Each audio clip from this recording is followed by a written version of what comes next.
Hey everybody, how you guys doing? So today we'll be doing something a bit different. These last couple of days we've been working really hard on anatomy, on animals, and we did a couple doodles here and there. But today we'll be stepping away from sketching mostly, and we'll be focusing on actually doing colors and rendering. So I think I want to focus on shading and rendering multiple times over the course of multiple weeks. So I think it'll be good if we start off really simple. And what I mean by simple is we start off with the basic sauce of how to construct lighting, shadows, occlusion shadows, and bounce light. And then using that as our basis, we will be looking at a bunch of different reference pictures and trying to find a way to not necessarily copy them, but mimic them in a way so that we can actually learn something from them. So to start off, I want to look at this. Okay. I'm going to read this out loud from Josh Reed. The properties of light will remain consistent whenever light hits a form. However, these properties might appear slightly different depending on if the form has hard or soft edges. Pay careful attention to how light affects each of the four basic forms to be able to mimic these patterns in your drawings. Okay, so here we have a picture of a sphere and a cube. We'll start with the circle because this one is, I think, the most popular one. And hello, B, thanks for joining. So I assume the light is coming from somewhere in the upper right. So I'm able to see the highlight, which is caused from the direct light. And then we see the cast shadow, which is what is reflected from the, not reflected, sorry, but what is being obstructed by the body of the circle itself, the absence of light. That is the shadow, the cast shadow. We see some cool shadow and the reflect light. So the reflected light is basically what happens when light hits the table or any other environmental surface and it bounces back onto the light. So in most scenarios, we're not just seeing only highlights and only cast shadows, but we're also seeing reflected light as well. Halftones, they're pretty much what gives a smoother transition, and they're more emphasized on smoother shapes. So halftones may function differently depending on what kind of surface you have. So on this one, the light is coming from about the same angle as well. See the highlight from direct light on these two surfaces. We see some kind of halftone, but not really. So if it were me, I would just dictate these two as direct highlights. We have the cast shadow as well as the reflected light. I'm not going to touch on the core shadow too much. What I assume is the core shadow is basically just occlusion, which is just the absence of reflected light. So moving on to this one, a bit more complicated. Let's make this a bit bigger. Yeah, so this is basically the same picture as before. This time, so I may have been wrong about the core shadow. So let's see here, the center light is the area that faces, so it's this entire area that is facing the light, and the highlight is it's like the brightest part of the light that's being hit. So think about like a flashlight or sun is like that direct ray that's hitting the top of the bar and it's illuminating the entire surface. form light, the part that receives direct light. Yeah, so form light and center light, they're very similar, and I don't think a lot of people actually make a distinguishment between the two. Terminator, or yeah, I don't like using the term terminator. It's really just like an edge that divides the light and the shadow. Halftones, yeah, the form light is divided into halftones, and the darkens as the form turns away from the light source. That makes sense. Core shadow as light, as reflected light loses strength, it creates the core shadows. Yeah. Form shadow is a part in shadow. So the core shadow is part of the form shadow. It's just a part that's darker. Reflected light, yeah, we mentioned that earlier. It's what's reflected from the environment. Occlusion shadow, where two surfaces get close to each other, these are created. What this really means is just the absence of reflected light, because as you can probably see this in a lot of real life images, but if you look like underneath like a car, right? Imagine this was a car, right? Then some wheels here, and then if you look at it from an angle, you kind of see the darkest part here. This would be something like a cat shadow, like if the light was coming here. But then as it starts to leave the base of the car, you start seeing the direct light pick up again, right? And then since reflected light bounces everywhere, it doesn't always just bounce in one direction like this, right? It's way more complicated. Like this comes down here, and it can go like in any direction. So we do see some kind of transition here. This I would call like yeah, just some kind of transition away from the cat shadow, right? Maybe halftones, not sure.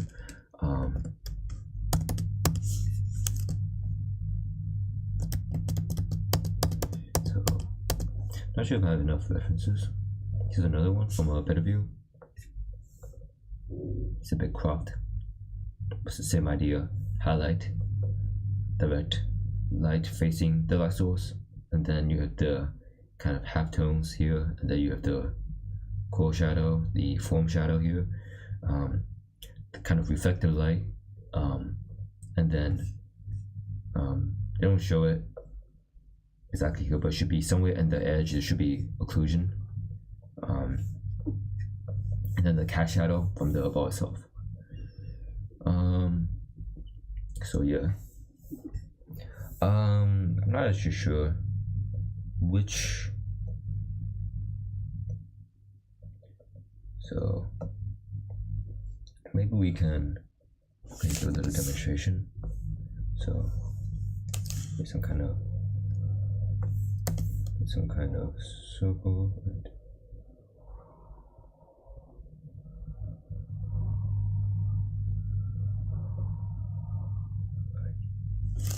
And then I'm gonna fix this a bit.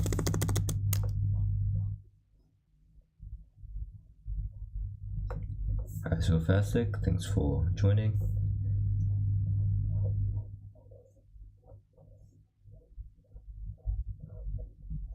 Fix the edge a bit.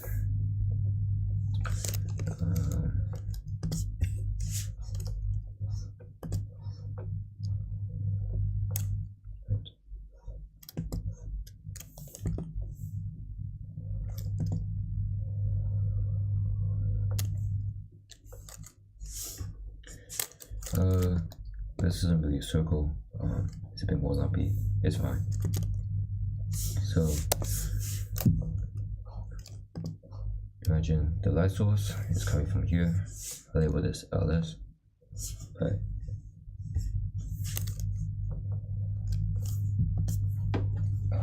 Need one more space. So follow the make dashed lines here. sure it's straight. So this would be somewhere like where the light hits directly, right? Somewhere in the center here. And it really depends on how strong the light source is, but almost all the time the edge is like directly hit to some capacity, right? Can be this strong, right? And then as it moves away, this part will be the part in darker shadow.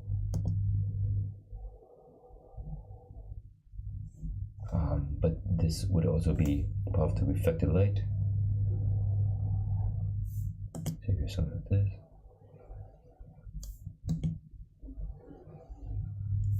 Yeah, imagine this as like a blueberry or something.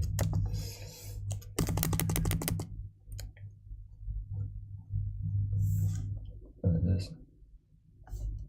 And I'm gonna call this sketch. And I'm gonna call this one colors.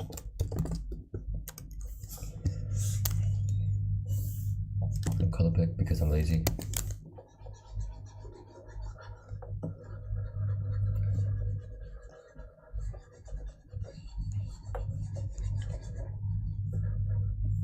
And for today, I'm gonna be give myself more leniency on messiness, because I think the style I'm trying to go for may be a bit messy. Right. For now, I'm gonna color all of this darker to give this the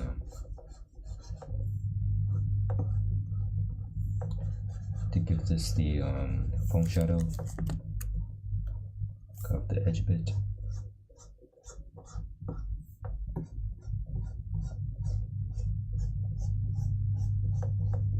And then I want to do something about the reflected light. Maybe this color. So something that should be noted is the reflected light should always be a bit weaker. So it shouldn't be dominating your entire piece, or just look weird. And then something for the shadows. So something like this. Oh, this is one pen.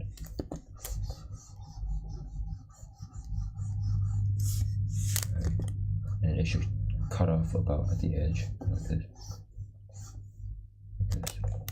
And you can make it the shape of the shadow will really just depend on the angle, so it can be more circular, more flat, etc. Right.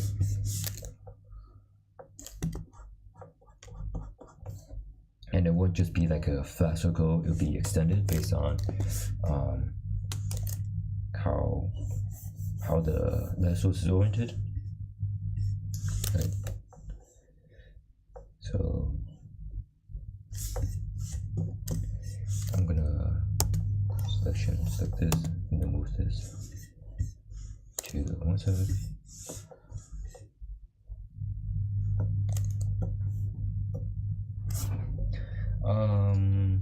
I also have something more simple.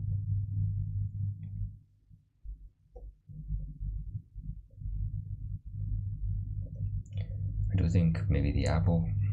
Right. So I'm gonna try to follow along with what they're doing here. Alright, they divided this into about 10 steps, starting from the sketch.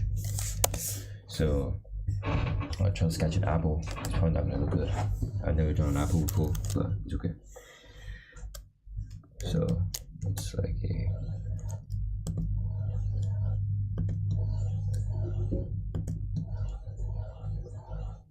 is my pen dying?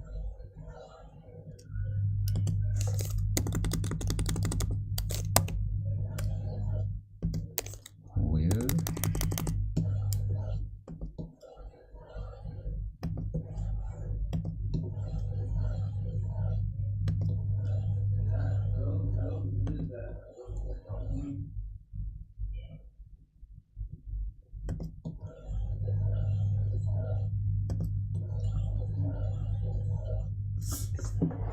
Okay, and this is close enough. I'm not gonna bother.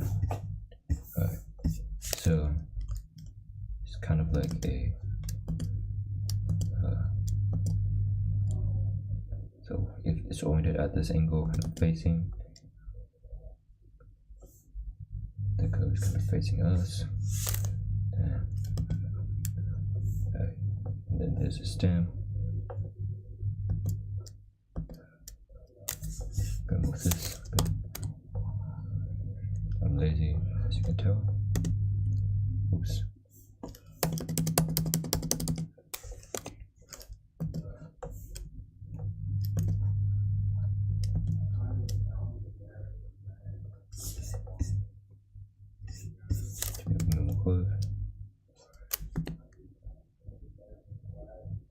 Okay, that's good enough. Kind of looks kind of orange. Trying to make this side a bit more pronounced.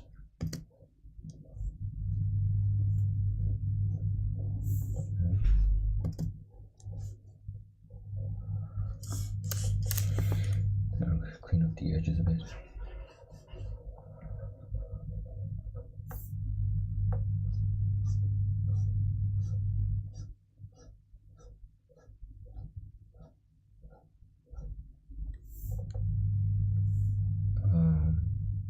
I don't know if I want to use the inner edge or the outer edge, but this gives us a bit more form. It's good.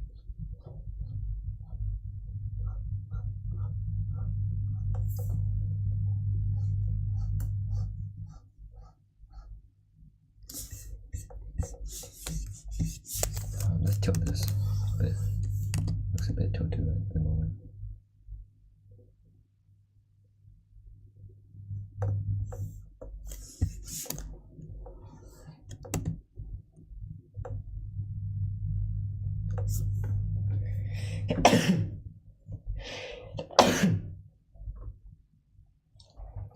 Okay. I still don't like this angle. Make this a bit smaller. I don't get it as close as possible, so it's easier to do sketch layer. So they provided us with a palette, which is really nice of them. And I'm gonna go to the last picture for a second and look at exactly where the highlight is. So I'm gonna make another layer and call this lighting. I'm gonna point out this area. That's where the direct light source is coming from. So it's like this, pointing from outside of the screen towards the inside of the screen at like this kind of angle.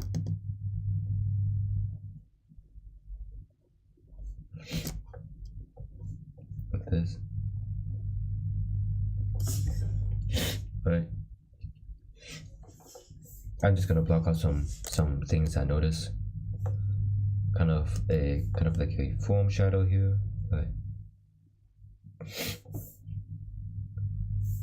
Then this kind of a bit. My nose is a bit stuffy, and then this is a bit hard to tell, but I think kind of like this, right?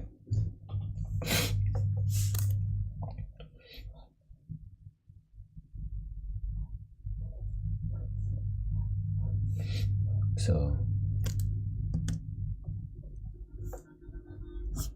like this, right? So I'm gonna need to blow my nose.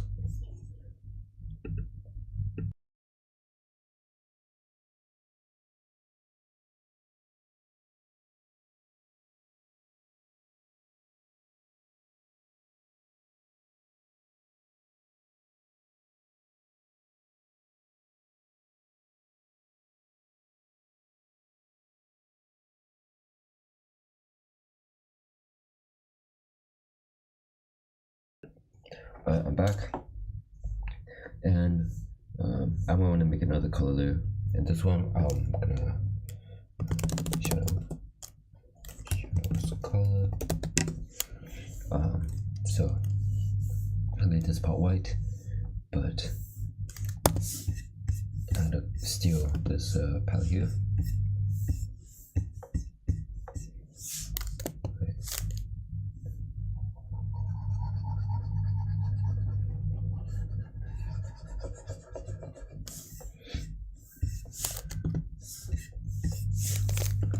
And of course,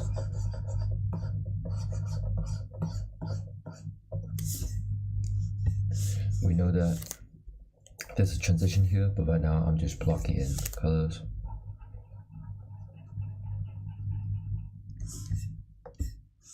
There's kind of like a rim here, so you know, we can tell there's a bit of a dark spot up here.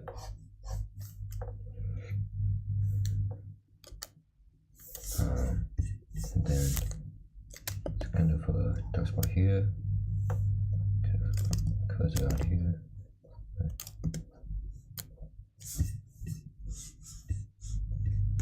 I want a lot of color for this. I'm gonna put on a color palette. Oops.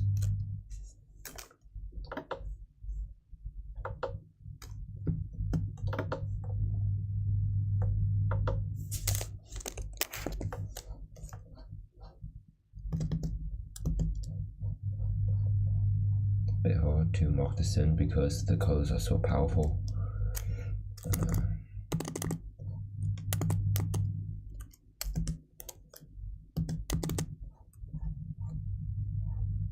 Some of this was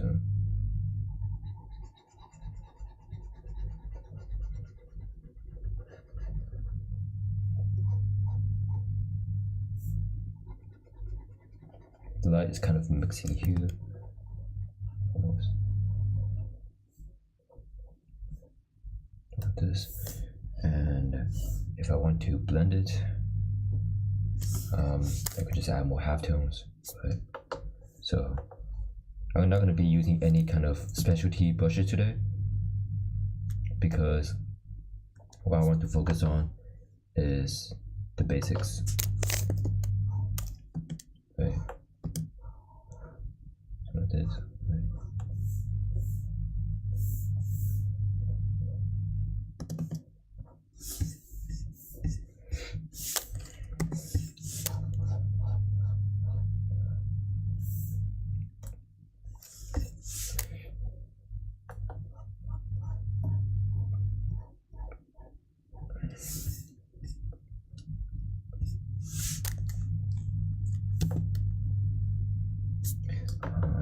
Want to go for a lighter color maybe here.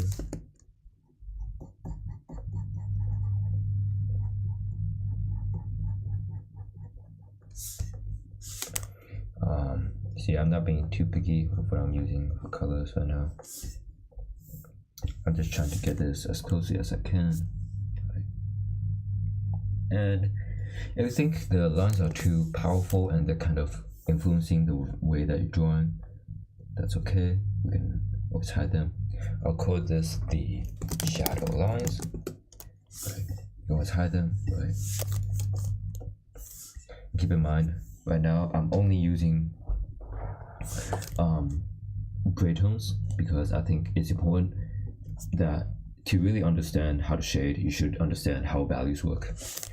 I'm no expert, but I think that's just how it works for me. Right. We see kind of like a transition here. Round about there. You see kind of like a transition here, kind of going outward, and then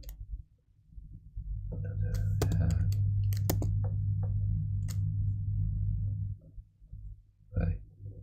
Adding more halftones and layers between gives your shapes more complexity, I think, which I like. And today is really just gonna be like a pretty chill stream, I think.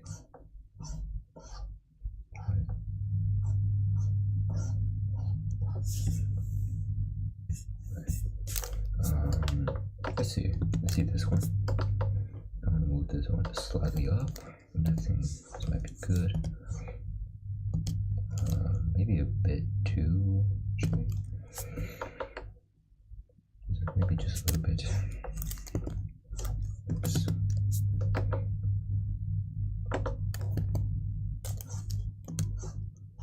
I don't know why it looks kind of green now. Maybe just my eyes.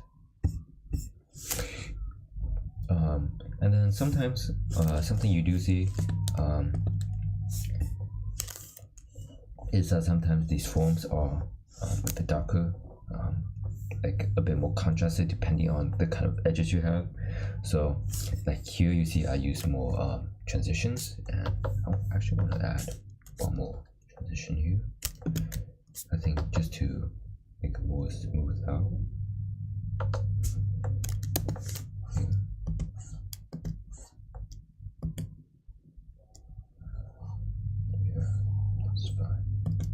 I want to this spot clearly there's some kind of reflected light, because we don't see the value consistently becoming more dark. But something I did learn is that the more you care about the perfection of it, the harder it'll be for you to get it right.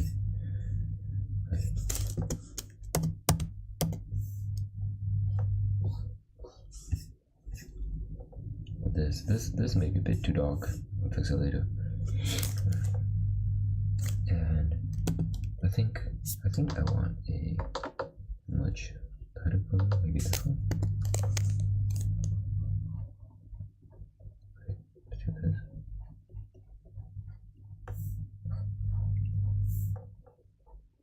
I don't want pure white. I think it kind of looks weird. Do this instead.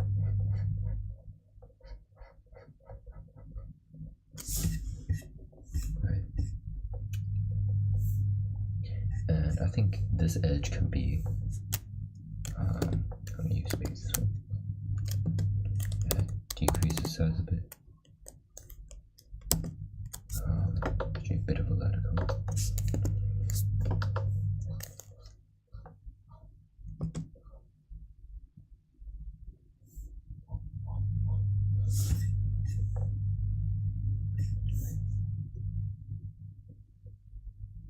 So obviously there are still spots I can fix.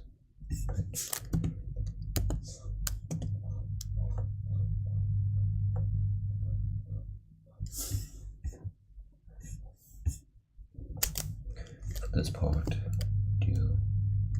I do kind of want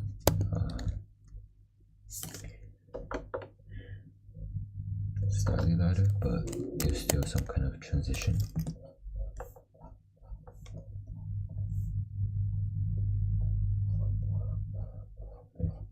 Transition before we go all light, and then I do want to add the highlights here. Highlights should be all white.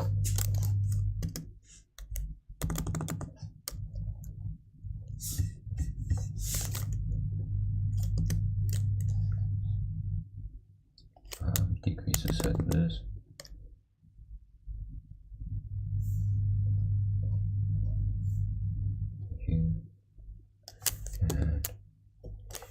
This to be more structured in a way. Almost. This part is a bit messy, and we do see some kind of gradual transition. What I'm going to do is I'm going to add more layers here to ease the transition a bit. Right.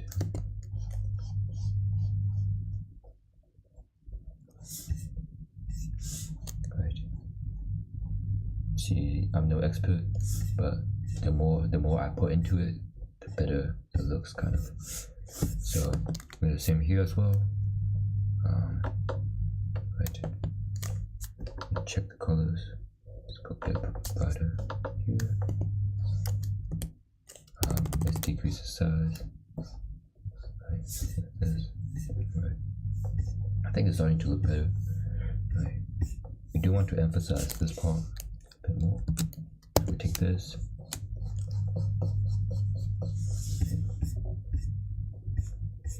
And I think this shadow isn't dark enough. I'm gonna go down even more.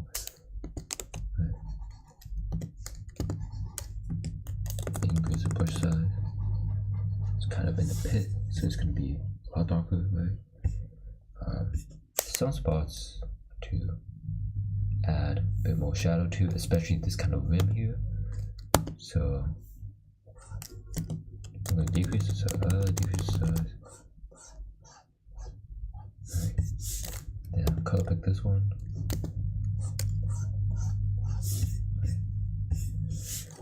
Pick this one, and this one is still too dark. Slowly go up one at a time. Increase the transition. Right, so this.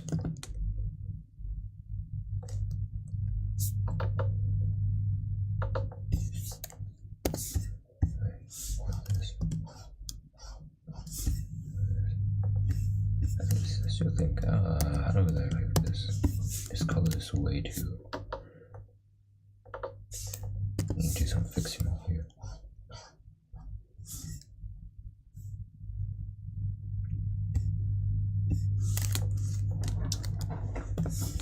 Fix this part. So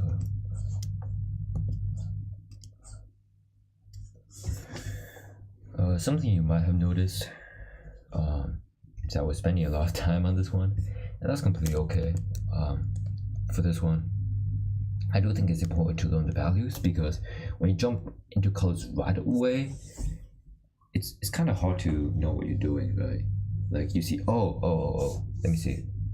Let me give you an example, like this color, right? If you just immediately started with colors, right? Let's go to this color layer. And I want to increase the brush size, small pen, right? Like look at this. So how would you even start from this, right? The highlight is almost near white. The shadows, a dark green. Let's see, how about the reflected light? A slightly paler tone, or the half tones, right? Okay, it looks like there's even a hue change here, right? You know, you can. It's hard to immediately look at a shape as a beginner and know exactly what you're doing, right? To see this halftone transition with this color. See, our halftones alone, there's already what, like 3-4 different colors. So that's why I want to start off with values, because if you don't understand values, then there's no point in continuing, because you're just going to be clueless about what you're doing at all. I'll decrease the size a bit.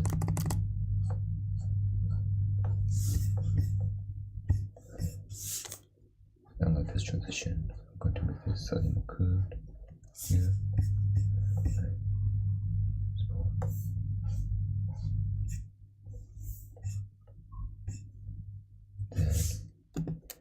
To give this part a slight midtone, because I do see some kind of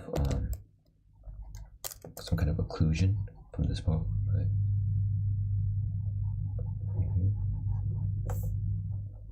Slightly trace with this edge. See what this color is. I don't like this transition. Yeah.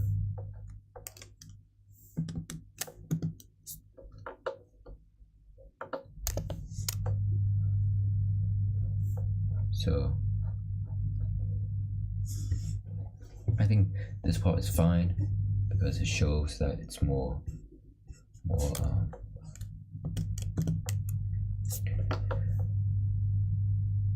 it shows that it's there's a higher contrast between the light and the shadow. But there are other parts where it's smoother, where you want a better gradient. Right, somewhere like this. And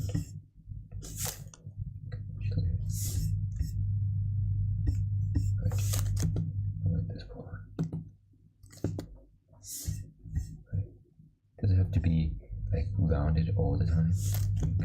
yourself some leeway.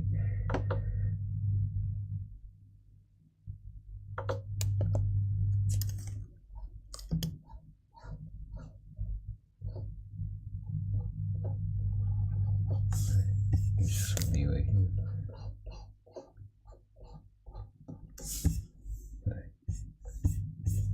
Put this part, make this part slightly bigger.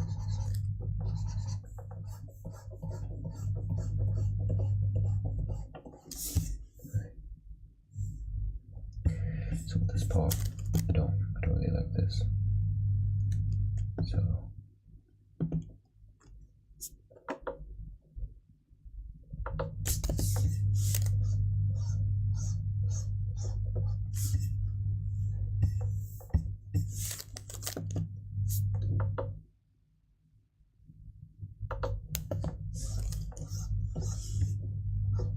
redo this part over here.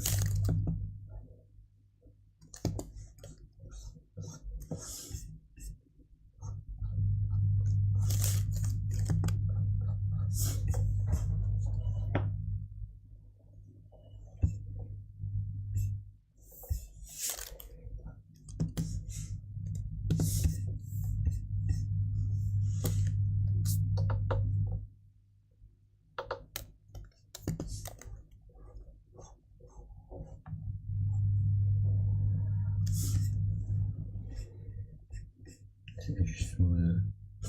I'm gonna give this a more gradual transition below, down below.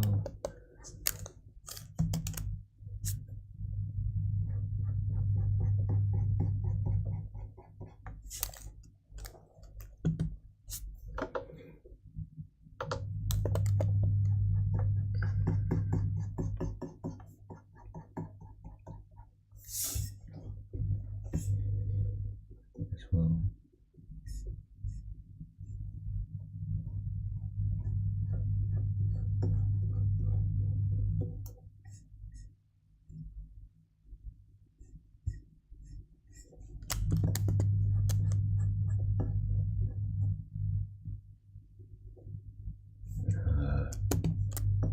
Or something a bit lighter.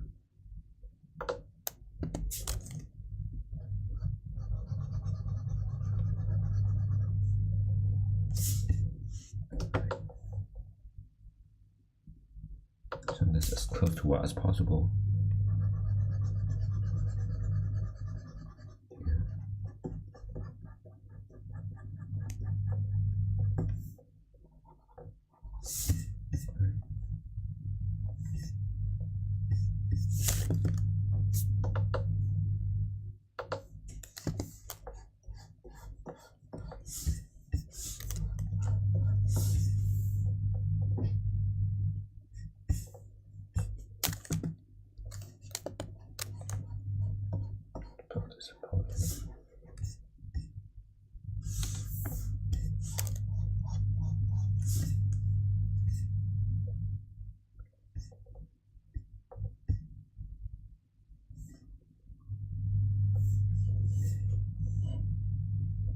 There's some parts I don't like about this.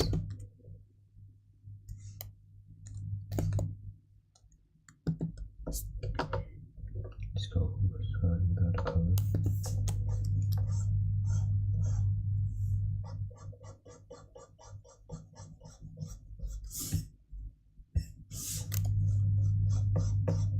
And I don't do this for.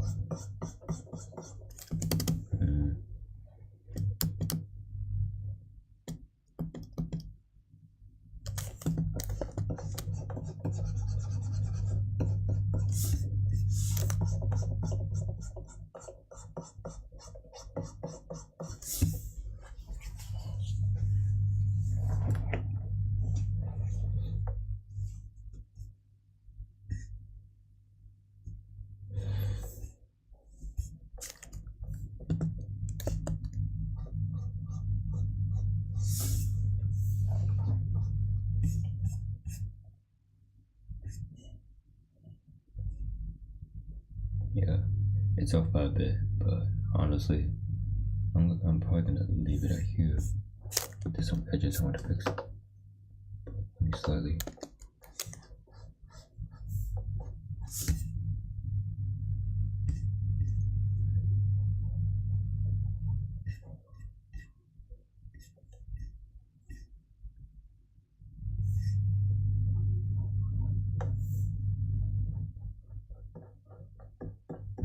just color the same. Maybe the highlight itself is way too bright, but then what I can do is highlight like this.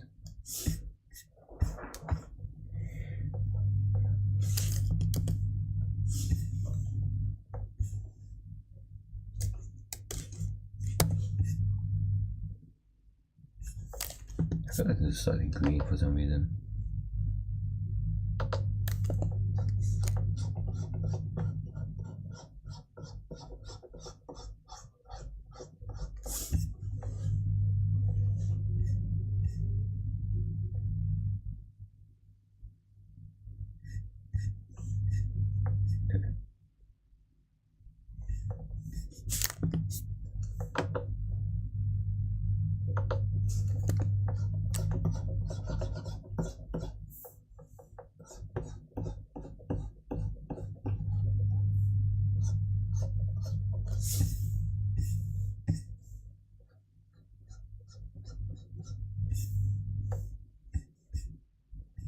It's alright. We spent about 40 minutes on only doing the values for an apple. So that's good. I'm gonna make a separate folder.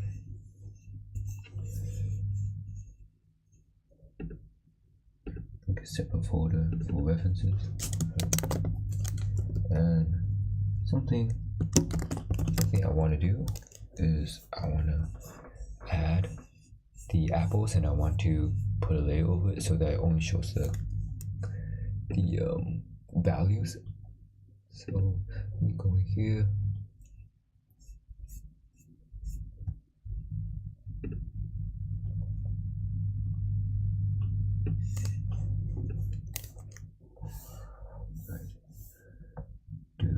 Those apples one. Check this under here.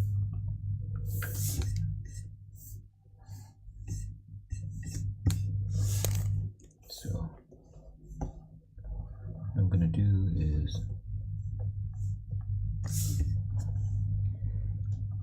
with this is I'm going to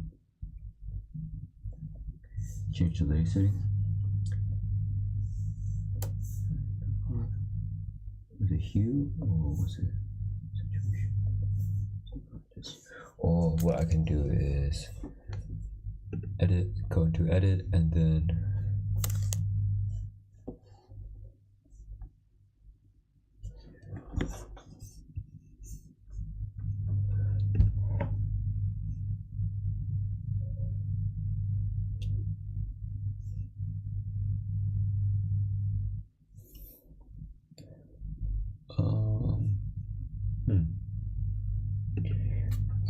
okay, this is a bit annoying. Let me make a separate layer. Let me bucket tool this entirely black, and then let me set this to hue. And I want this to clip on only to this layer. So let's see. I'm going to do this.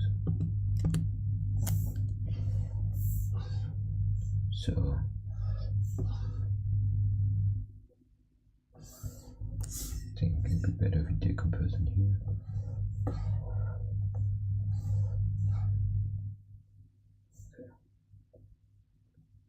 So right off the bat, something I noticed is that I think this midtone layer might work better if I only use one color instead of using one value instead of two for this part, and then somewhere around the rim maybe it's a bit of a darker one, and then at the bottom it's going to be a lot more darker. I'm gonna go this one.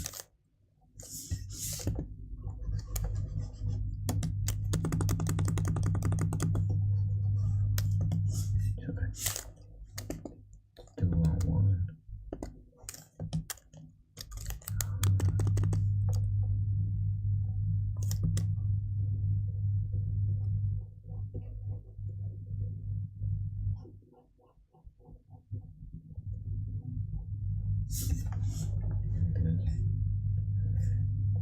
This can be like a bit darker, if I'm being honest. Right. I think this part is mostly fine. If I included more transition layers, then I think it'll look a lot nicer. Near the top, definitely. I think I didn't include enough shadows here, so I'm gonna do that right now. Right. Shadow. That might be a bit too dark.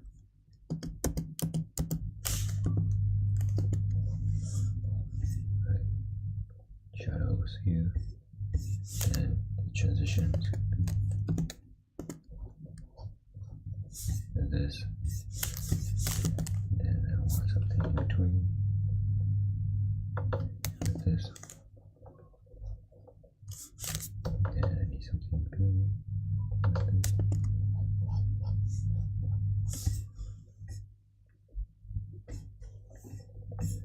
And then same story here. I think this is not dark enough. Here.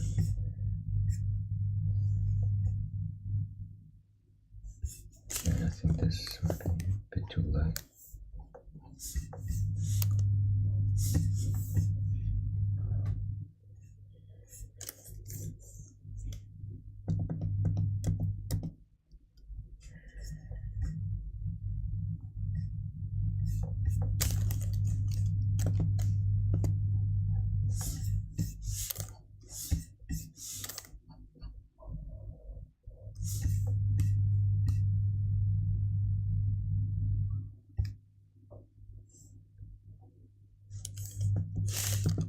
Use a slightly cool.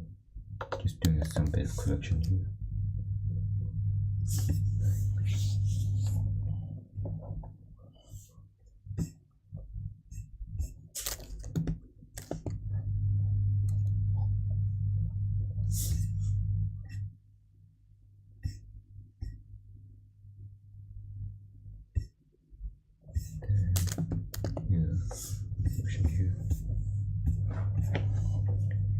This is probably as close as I'm gonna get it to.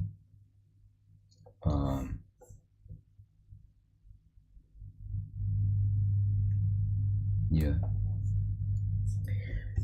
And I think this bottom part I want to make this bit darker.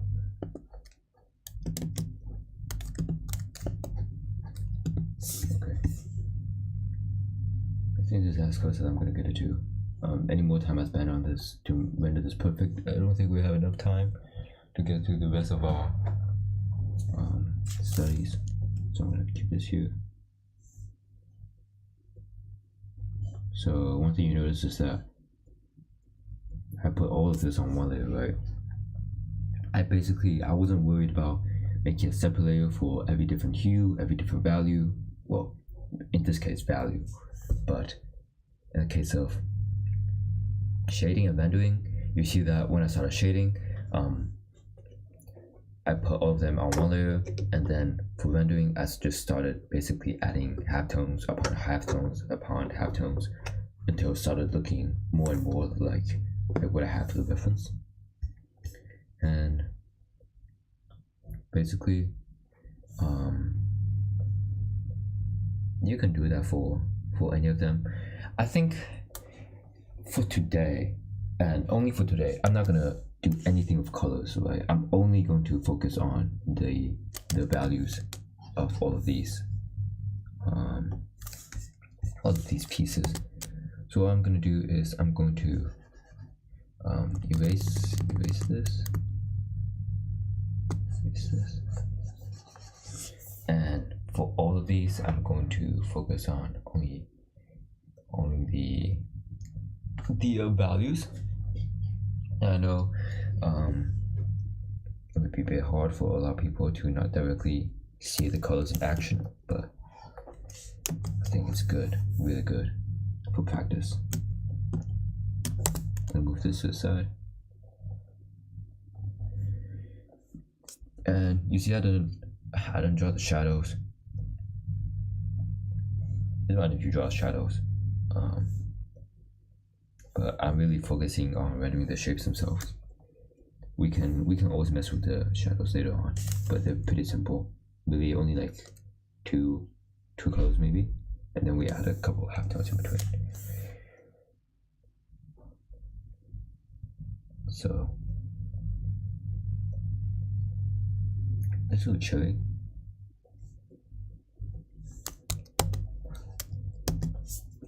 Change the color to black. And cherries, kind of like this.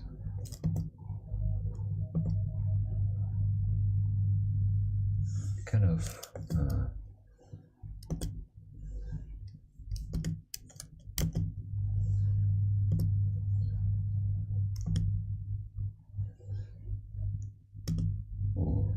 got a nice shape.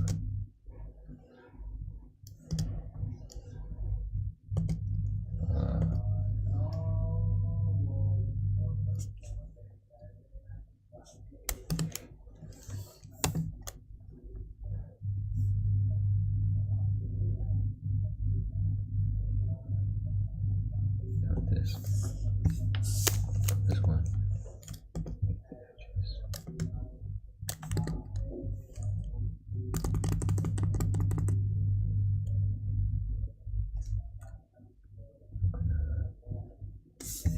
This one come in the front, and I want this one to be slightly more rounded. Right.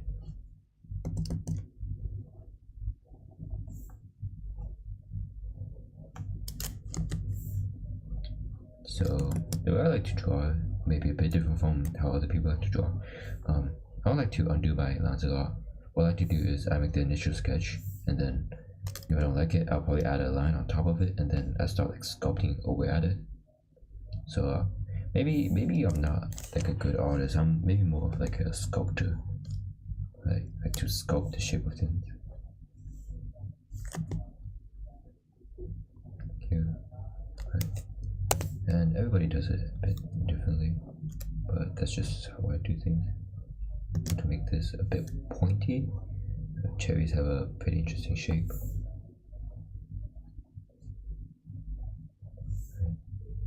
Going a bit slow here to get a nice shape here, and the stems kind of come like this.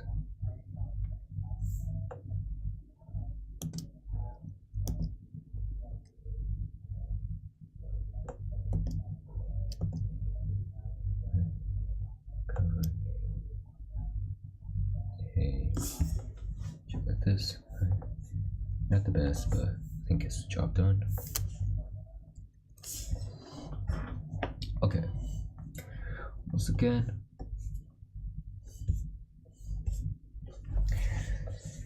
I'm going to start off with kind of showing where the expected shadow lines to be. Oops. Oh, it's fine. So we already finished the apple piece, so we don't exactly care.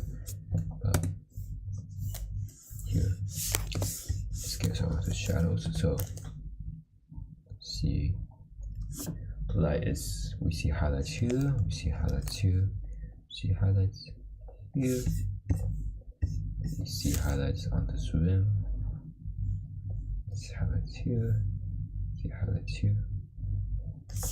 So, judging from the angle, we can tell that the light source is coming from somewhere above, but not directly above. It will be somewhere like something like this, right? Something like this.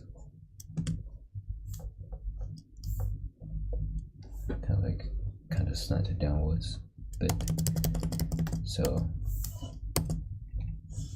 what I'm gonna do is I'm going to start with the darker values. Okay. This time looks like the values are darkest over here, and you see how this part is like a little bit white, a little bit red, even though it's right next to the darkest part of the shadow. To demonstrate, I can maybe draw. So it looks something like this. Like this maybe. And this is this little spot here. That's the bounce light that's coming from both the cherry that's next to it and from the environment itself. Hence it's lighting up this entire part that should otherwise be entirely shadow. Here you don't really see it. You see some kind of you do see some kind of environmental light down here, and some near the edges. This is more from the shadow that's being cast down. It's taking out some of the colors from the cherry itself, but it's not really like part of the cherry itself. And you do see it's kind of like highlight here on the environmental lighting.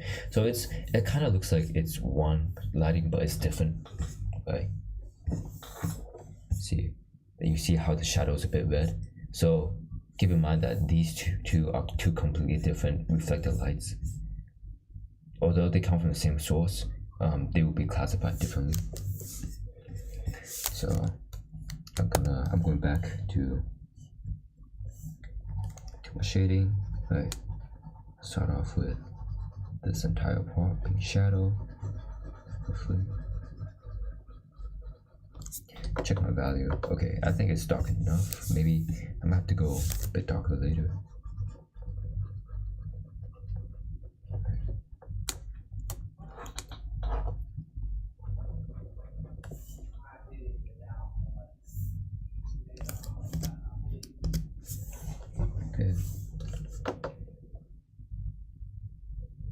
And I think this part here kind of it's a bit dark here, and then on the edges it's a bit dark here.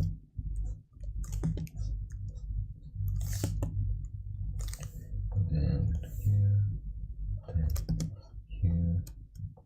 and then here, then over here, and somewhere here, somewhere here. Right now I'm just blocking in everything. Let's see. Let's go real light. Yeah, I'm making this mostly like general shapes. I'm not like too concentrated on like what was exactly the hue or the value is. I'm just saying, oh, I want to pick a hue that's appropriately light. Now I'm just gonna block this in, and then we get to the detail part. That's when we're more concerned.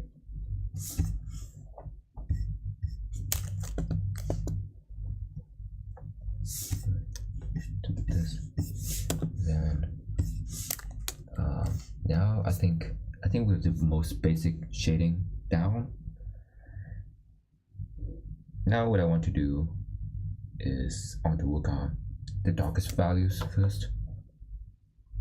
Strong foundation. Right. Somewhere here. Keep in mind I shaded this part, but get to it, back to it later.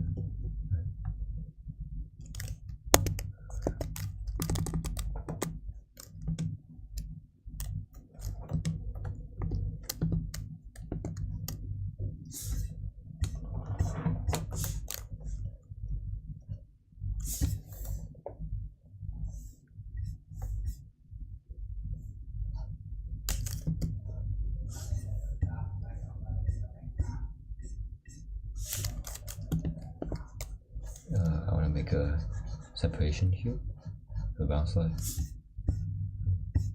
Make this ladder. Actually, this is fine because we don't want the light to overpower. So I'm gonna start adding a little bit of midtone between here.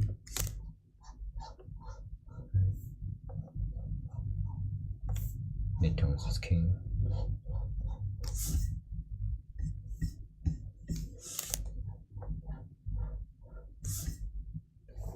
Okay.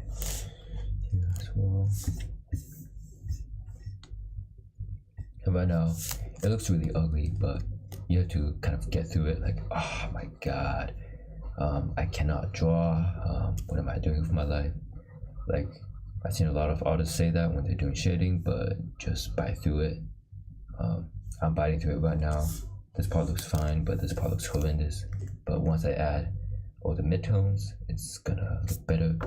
So for this one, I'll put a lighter color here. And then for this one, I kind of want a darker color, darker hue. I just start saying hue instead of color, even though colors inherently have values. It's just a force of habit. And keep in mind, I'm learning along with you guys, so this is the first time I'm doing any kind of shading that's for fruits. Right. I did do some shading with my original characters and some of my older artworks, but I don't think they were up to par because I didn't understand values. So I just tried picking colors that look the best instead of giving them more rationale, like this color should accurately reflect the environmental light, right?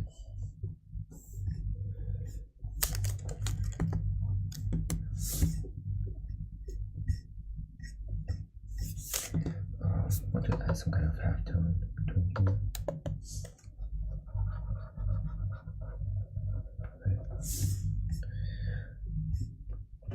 Something you notice is that,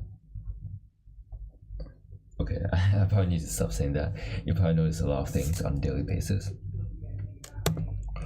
What I mean is that right now, I've probably only told you guys about 4 different kind of shadows / light. I've told you about the highlight, told you about this highlighted, this entire part that's facing the light. If we go back, we call this part the form light, and then we call this part the core shadow for this entire part, and then we have a little bit of occlusion shadow from here underneath. Even though I didn't really demonstrate that much, and then we have the reflected light. But with these 4 or 5 basic ideas, I think you can pretty much shade everything in black and white. And then as we level up, using level up, we start to be able to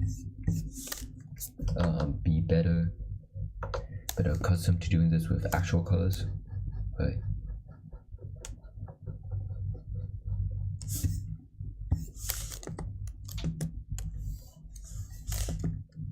And I'm not using eraser of any kind. I'm just coloring over existing layers, right? Adding as much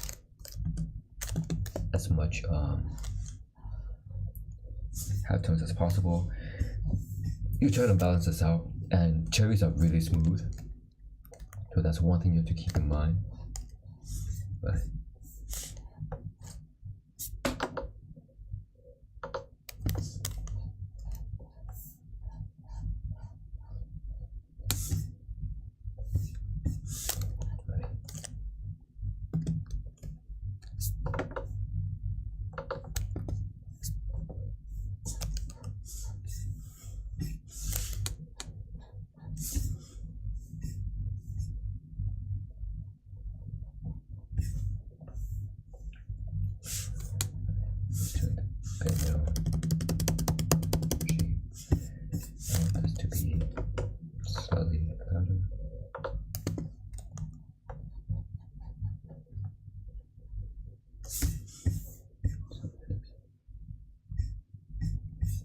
To be slightly darker.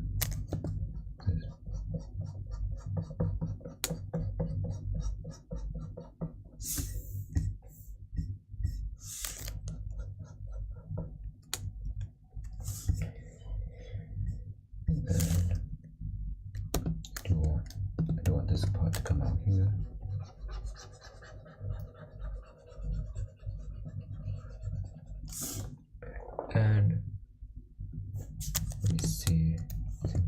the shadow to be a bit darker here.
And I think the shadow lines are getting in the way, so I'm gonna hide this for now.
What annoys me a bit is I do think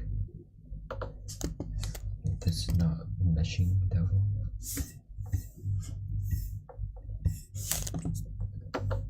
So I think the main issue is just still not enough halftones. Right.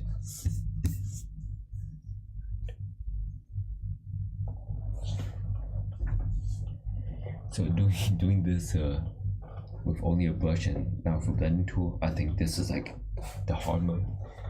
Let's see, I'm gonna work on this now.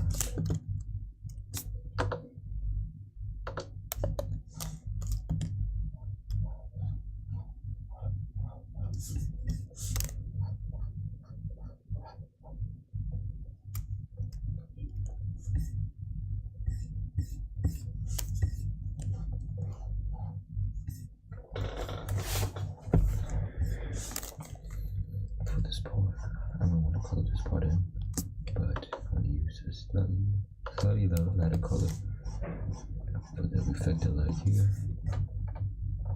Slightly lighter.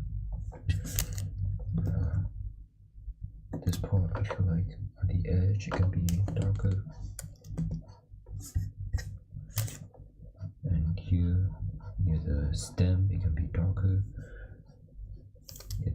image could be darker here.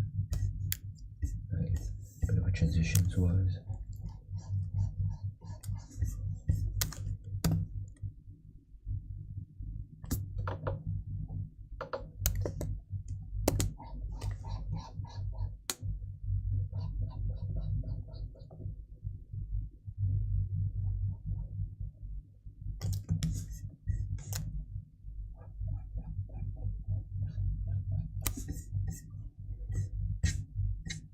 So if you check out this one, if you've ever looked at like older works of art, and I know like nobody did this, but if you took like a environmental scene and you put it in grayscale, what you notice is that what's poking out in the front is often higher in value as well. And this is kind of an illusion I give here, right? So this part is kind of poking out, right? This part, I don't think, at this part might be a divot, but it seems like there's a curve here, even though it's a bit darker. So just an illusion I want to give.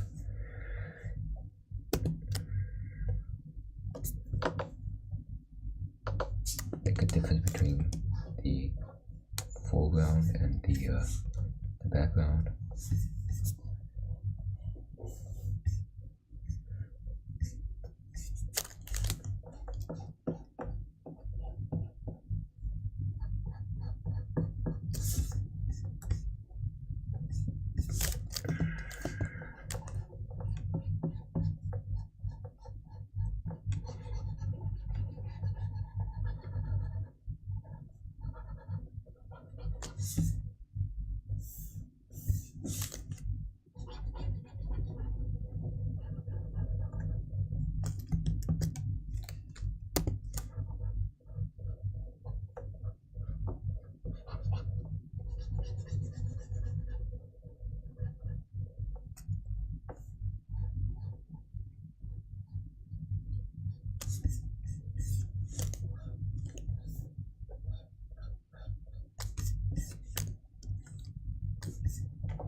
Much color to start blocking.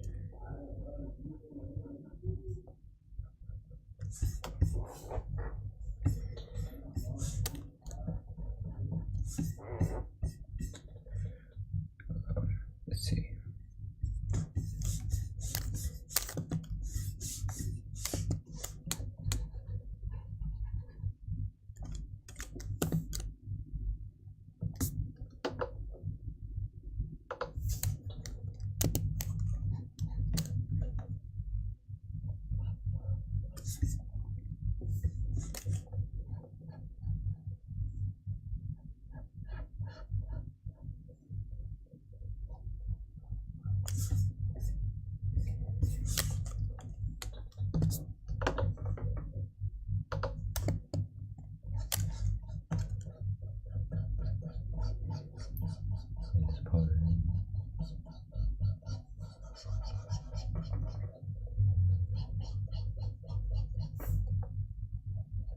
To shade this part.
And this part can be louder.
I think I'm about to hand over to Cherry to a lot of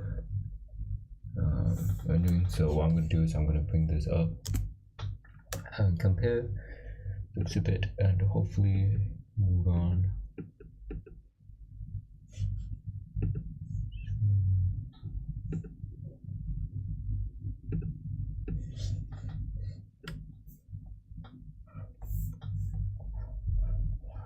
Just go to shading rendering, Cherry.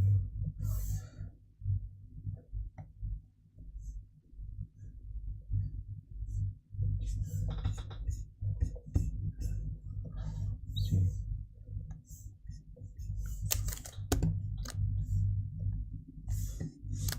So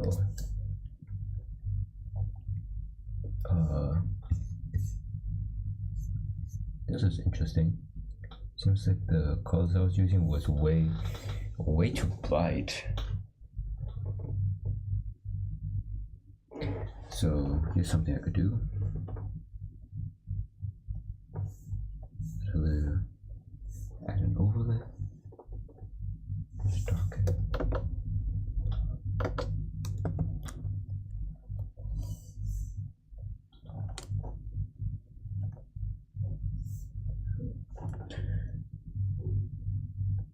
This, or maybe not an overlay. So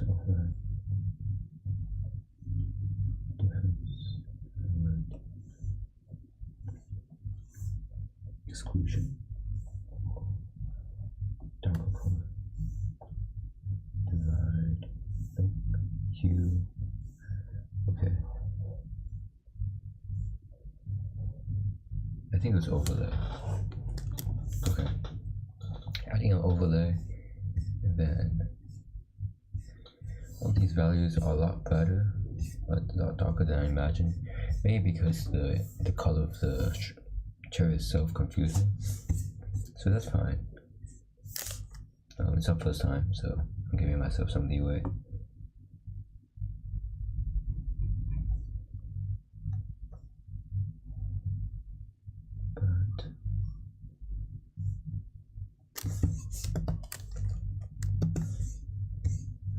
I'll color pick this color and see what color it is exactly.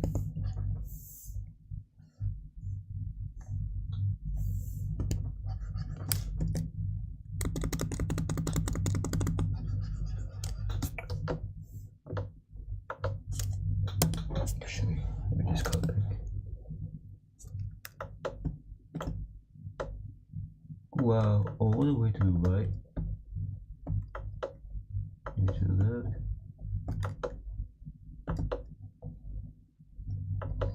So this is a very saturated piece.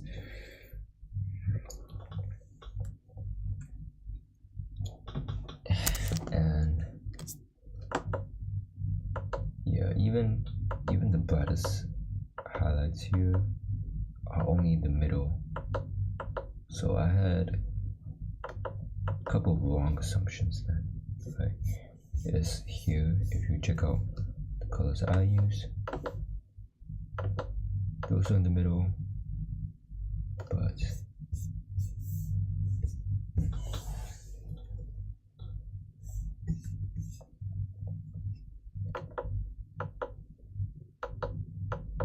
oh, that's weird.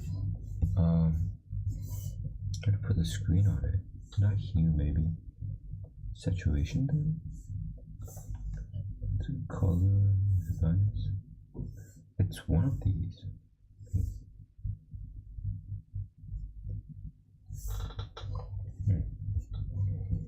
Not exactly sure, but it's okay. I'm gonna go take a break. We'll resume with other foods later, and yeah.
Alright, I'm back, and let's start on something new. Let me see how many references we have.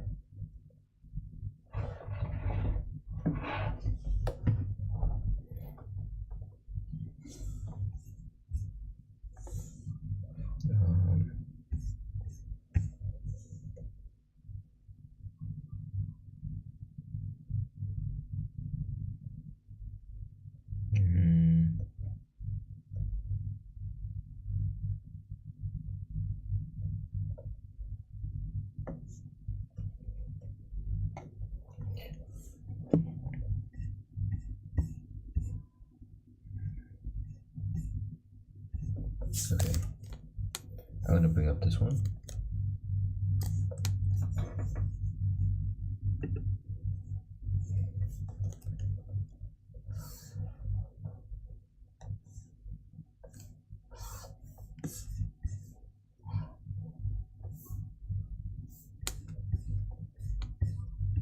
Okay. So let's go through. I'm gonna just go through these in words maybe. I don't know if I want to actually do the shading for all of these. Outline, solid base.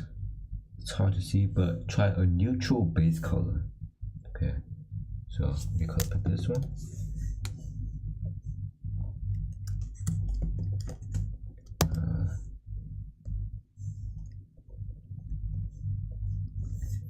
And go here. Actually, pick this one. It is mostly desaturated and it is a very dark value. So that's what they mean by a neutral base color. Add a light source, so a light source is coming from the top. And then they refined it here by making some of the shadows in the middle darker, by making the rim shadow darker, by making the pit here lighter, and then adding more saturation. Sorry, not saturation. Adding more value here. And then they added some reflected light on this left edge and some on the bottom edge, but it's much higher on the left edge because it's somewhat above the ground. Oops, sorry.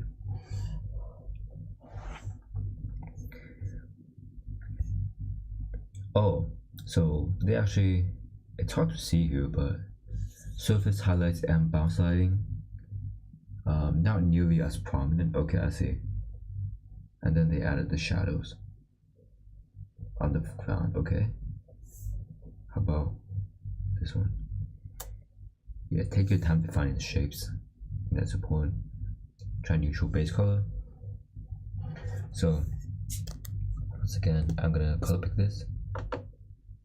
Okay. The quality is really low, but yeah.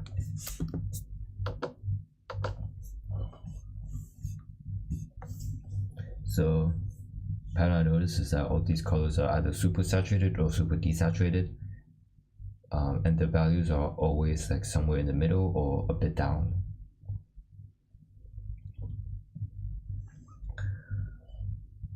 Let's see.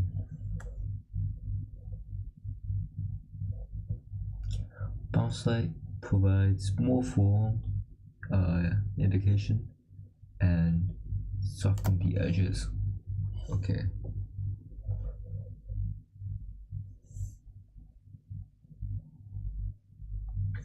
For this one, you can see how they turn the entire line art into the red color. Lots of subsurface scattering here. Yeah, we haven't really talked about subsurface scattering, and I don't want to touch on that until next week maybe. So we're gonna start simple with, well, we've already started, but we've only been doing the most basic soften the edges so they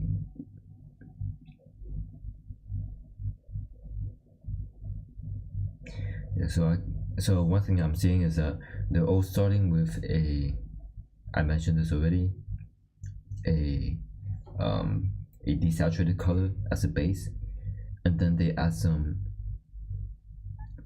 indication, like here for the strawberry they added the yellow part to indicate the top of it, and then they focus on the lighter parts and the darker parts, but mostly in this one seems like they focused on lighting a lot more and they added details for the seeds, and then in this one they refined it. So in the refinement stage it seems like they just made the lighter parts more light by adding highlights. They made this part also more detailed for the bounce light by increasing value.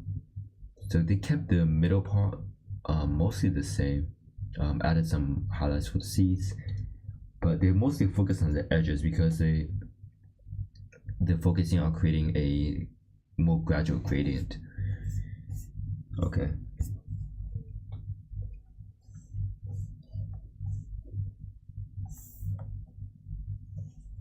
I'm gonna find one that I can do.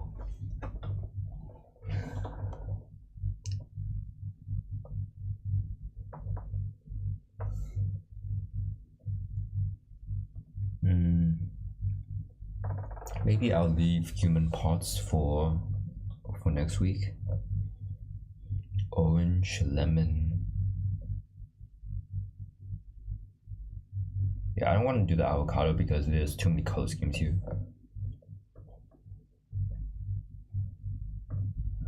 Let's do the lemon. But I'll probably only be doing one lemon, and that's the one in the front.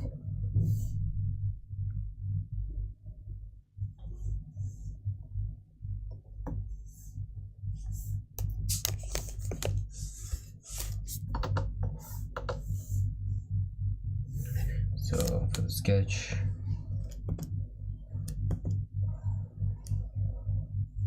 kind of looks like an egg, kind of like it did right here,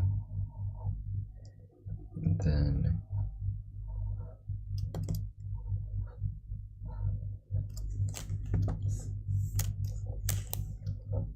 flip this too.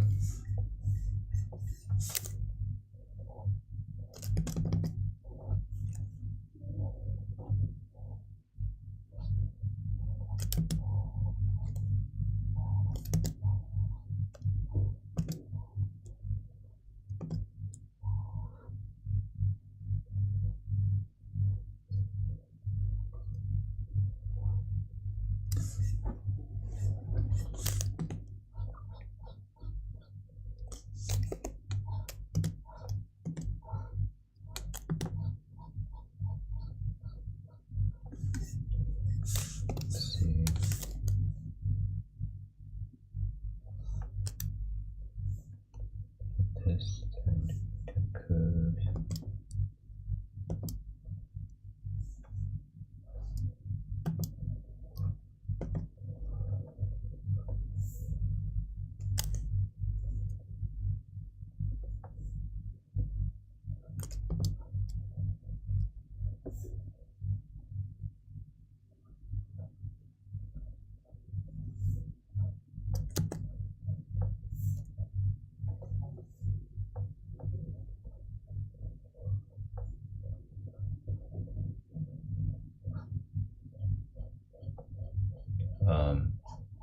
I didn't do a tutorial on drawing fruits, so I apologize for people who don't know how to draw fruits.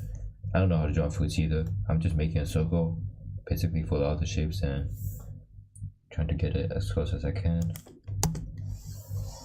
by adding some random protrusions here and there.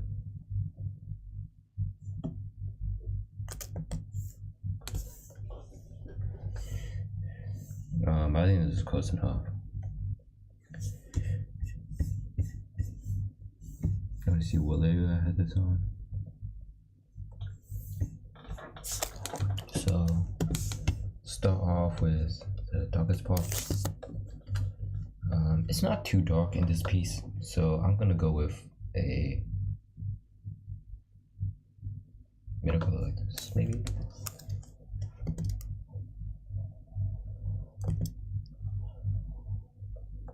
So like this.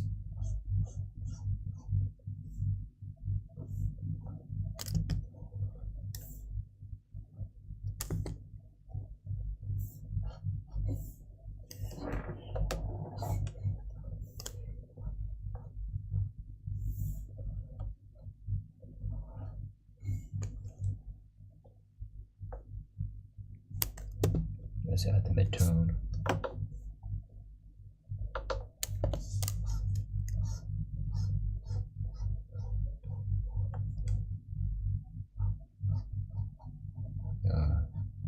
It's kind of like, because the lemon is like wrinkly, there's some kind of like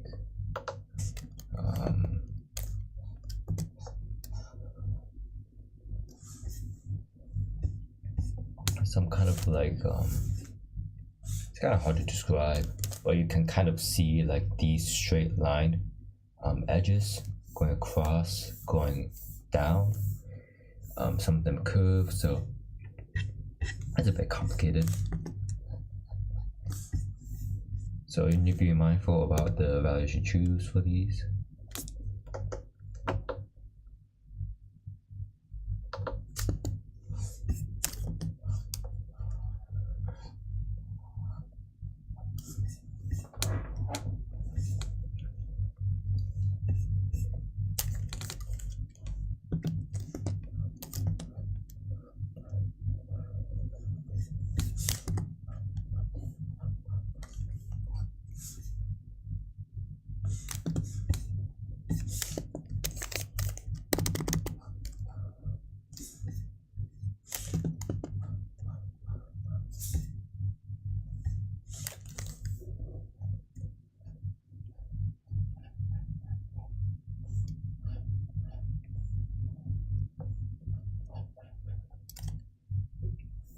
See, this is kind of like a straight line edge here.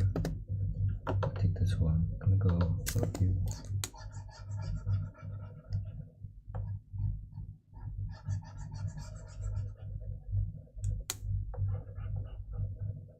And kind of see how it forms like this kind of like ring-like structure from the light source.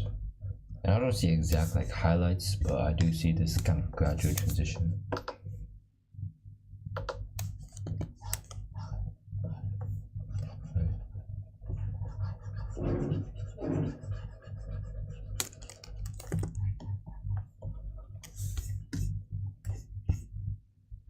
So like this for the base. And then to add more details,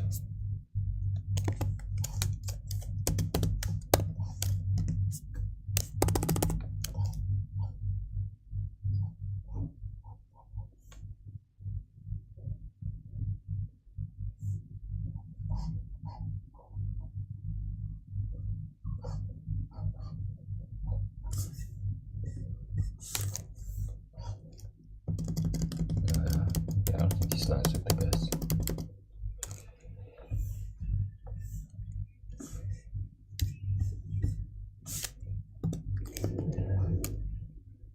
Just kind of this reflected light over here.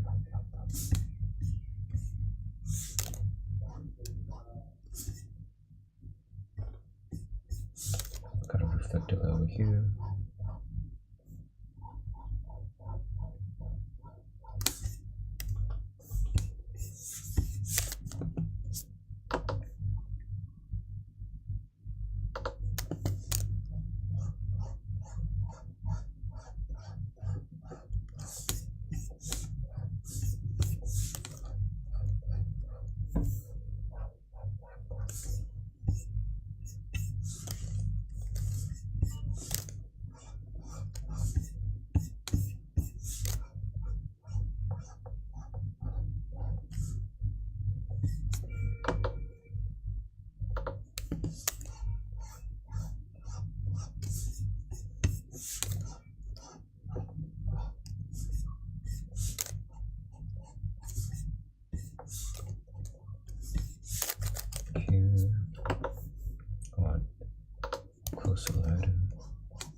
Nothing too fancy.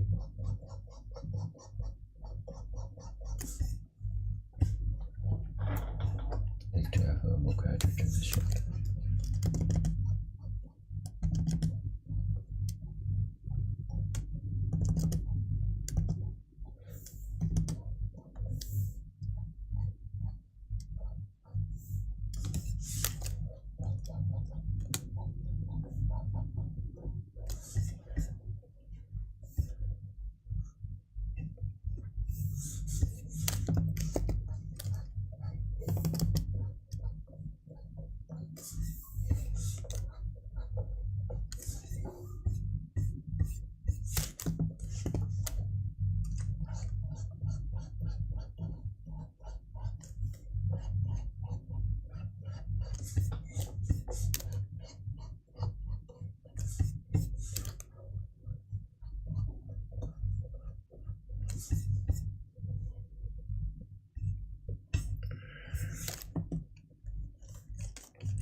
Textures are kind of hard, I'm not gonna lie. So I'm gonna start just tapping a bit to make that a wrinkly structure.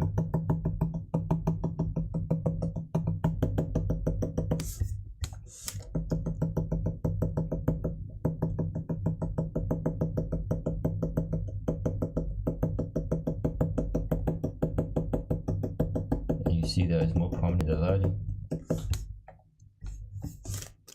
We're the same over here.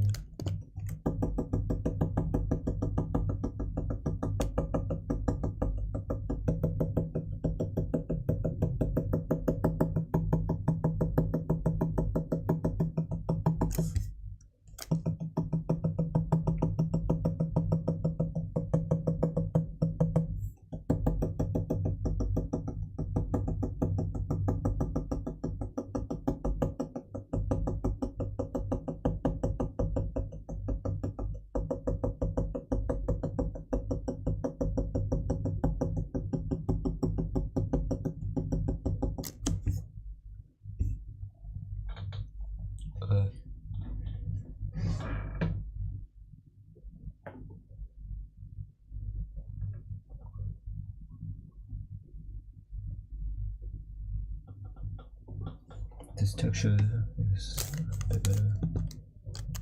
I'm gonna do the same over here.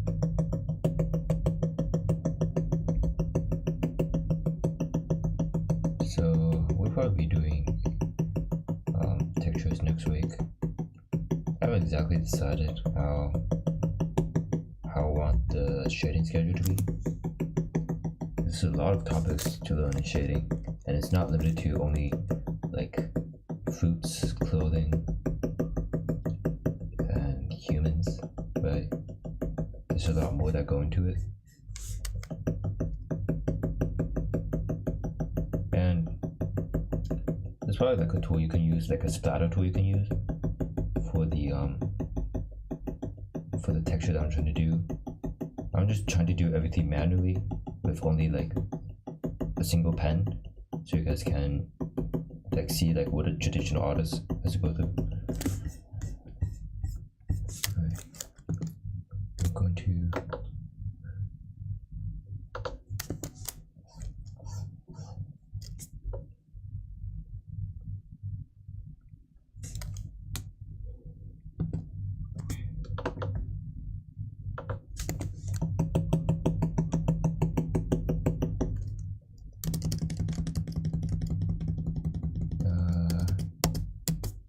use a lot of color actually.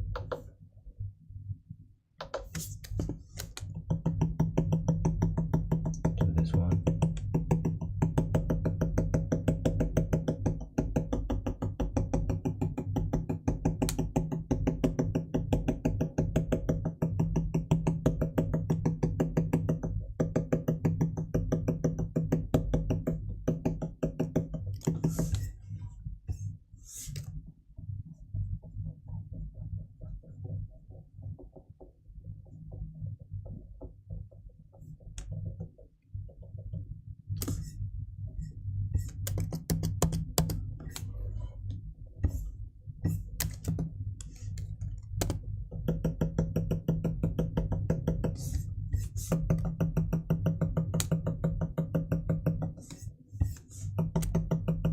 Try to blend these shadows a lot more.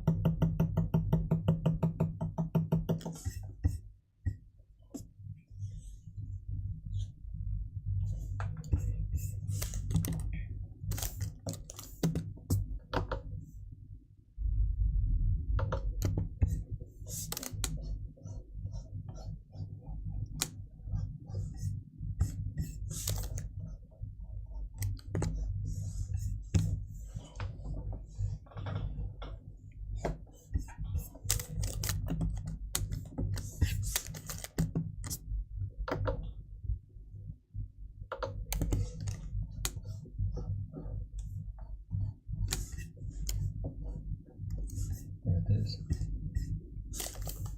So stand out here. So like this.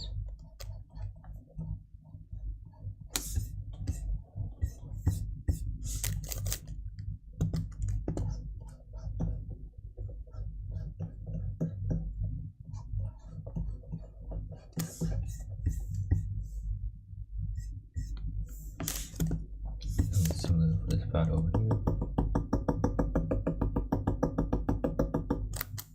Maybe some darker.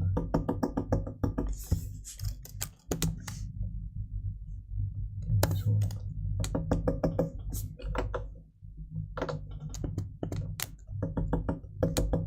Splatter here.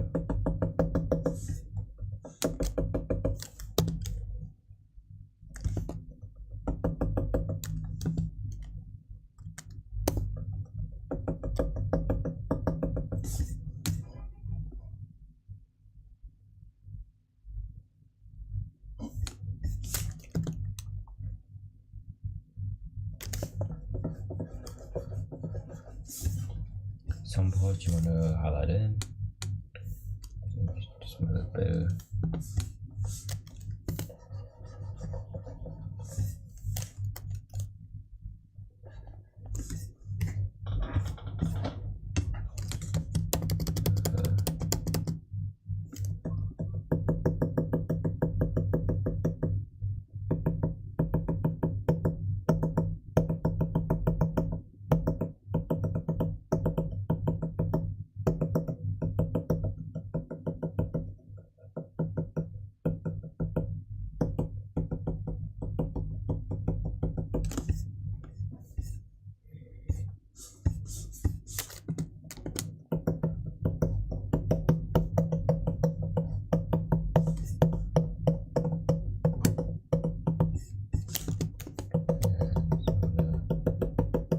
Similar here too to mimic the texture.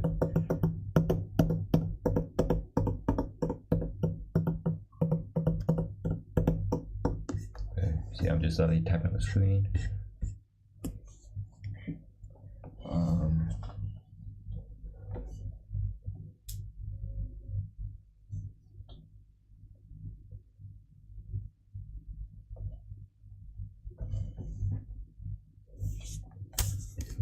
Make some of these edges a bit softer.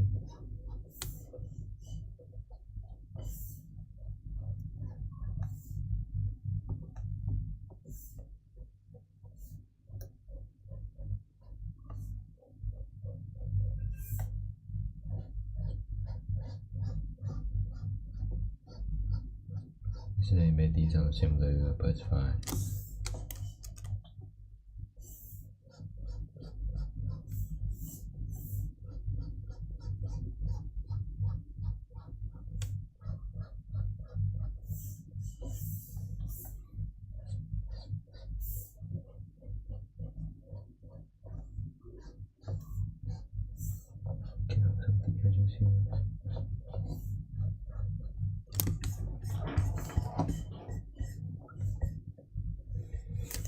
sunlight.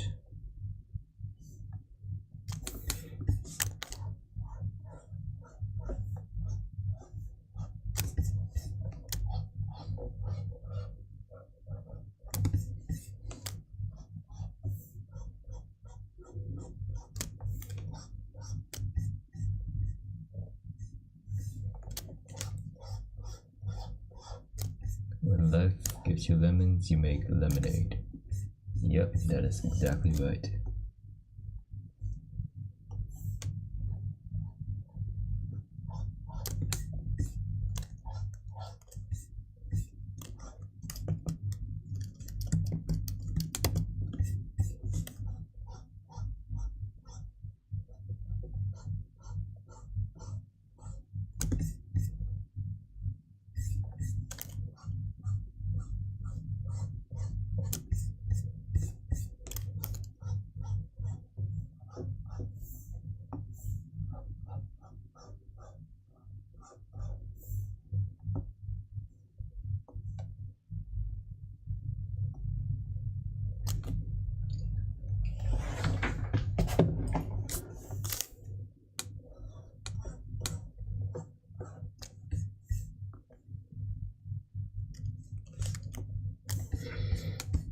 Okay.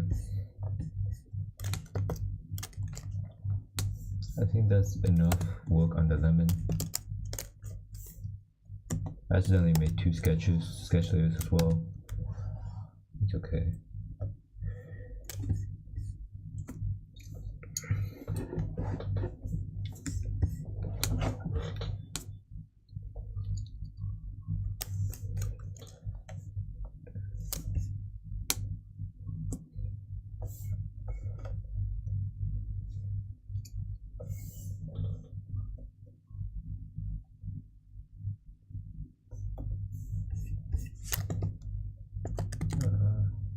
I'm trying to erase this edge.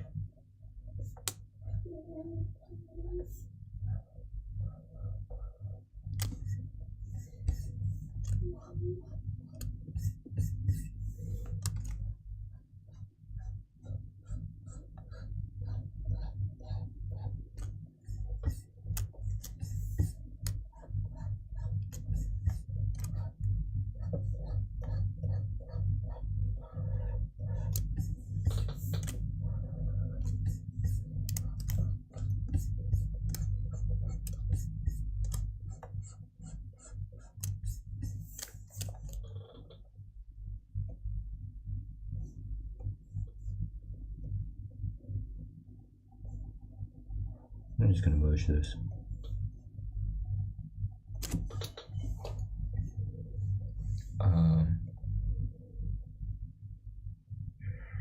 Do you want to work on the orange?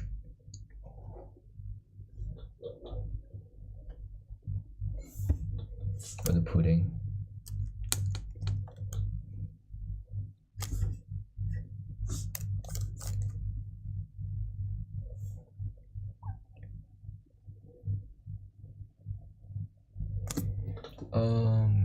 Let's do the orange.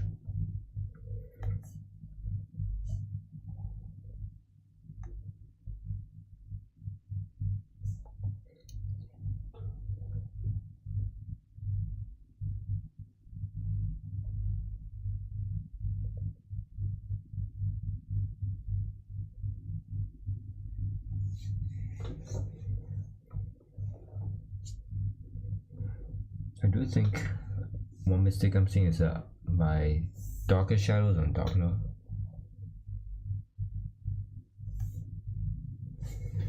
Let's draw an orange. Make sure it's black.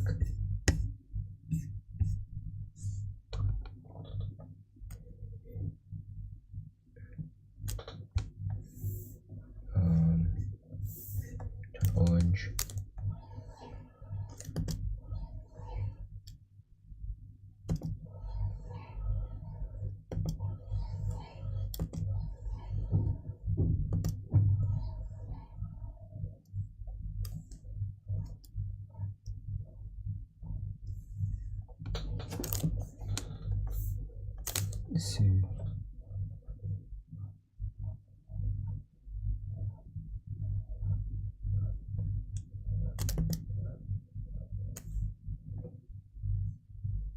Let's draw the heart somewhere by the heart bullet.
Round looks a bit flat, or sorry, not flat, looks a bit round. It's okay, we're not focusing on accuracy, we're just focusing on getting the shape.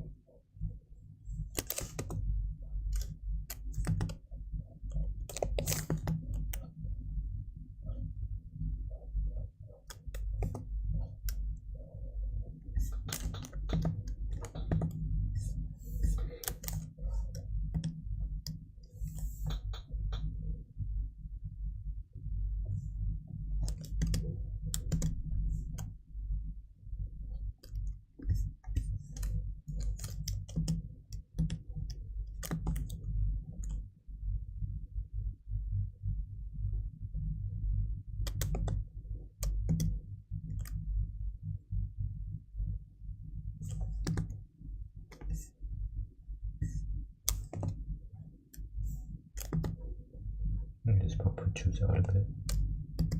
Nah, it's fine.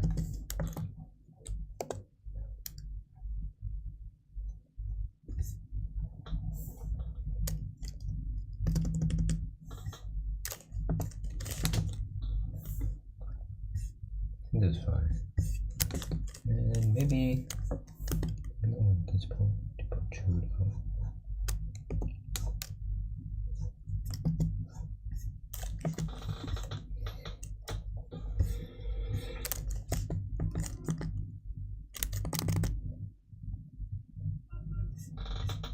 I want to spend more time rendering this. So I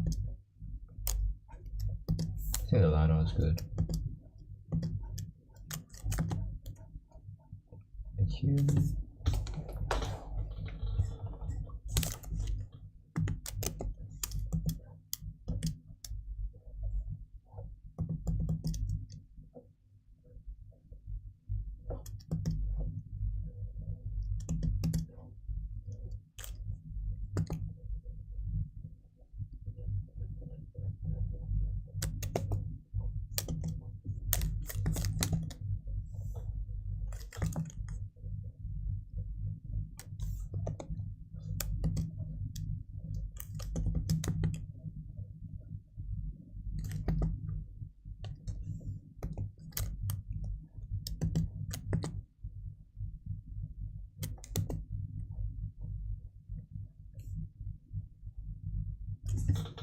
That's good enough. No more, no more. Okay. So for this one, I'm actually gonna try something a little bit different, and I'm gonna use their colors to kind of make this shape. So before I start, I want to duplicate this. Backspace this. And I'm gonna call this the orange sketch. And while I duplicated this, you see in a second, I will be creating a layer color for this, and I'll be turning this layer color to white. I can't see anything. Good. I'm gonna move this to a separate folder. Let's call this the orange folder. And this will be a fully rendered orange that I hope I can get through in 47 minutes. Okay, this color. Oops, my bad.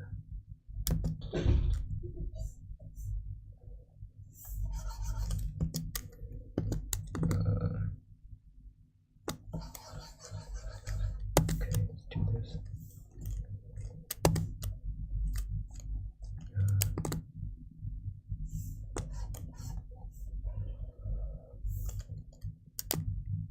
So I'm using the white outline because the orange itself, the pulps or the threads in between, they're white. So yeah, that's why I'm using white, and that's what the reference is using as well. So this is the base color. Call this color. So for this, I'm going to start off with what they're doing here. Right, they're using blend, but I'm ghetto. Sorry, I'm not ghetto. I'm built different, so I'm going to do this. Use a little bit of a darker and a desaturated color. I'm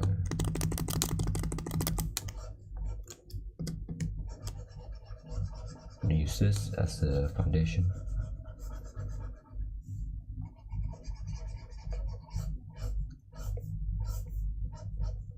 What do you notice this?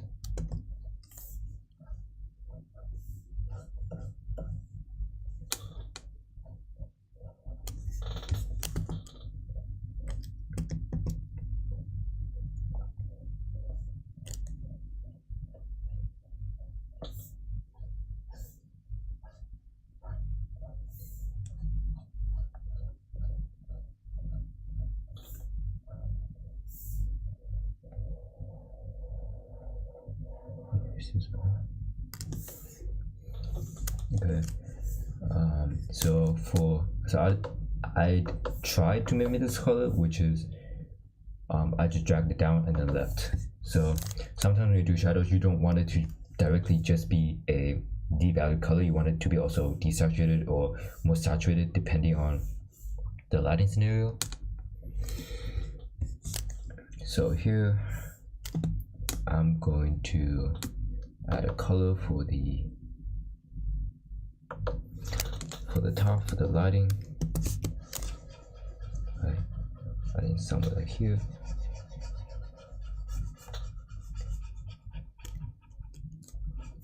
And then I also want this pulp here to be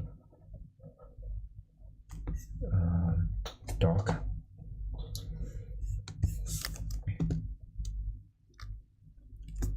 So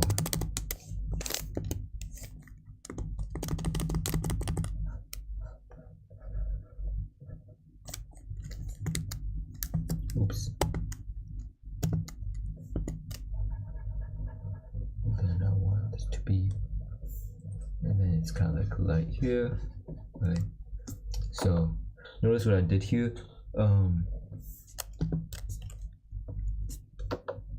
I shifted this up and then I shifted this to the left. Okay, a bit desaturated, but I think that's the right approach. Oops. Increase the thickness. Right now, I'm not worrying about the threads themselves. I'm literally just plugging in the colors. Right.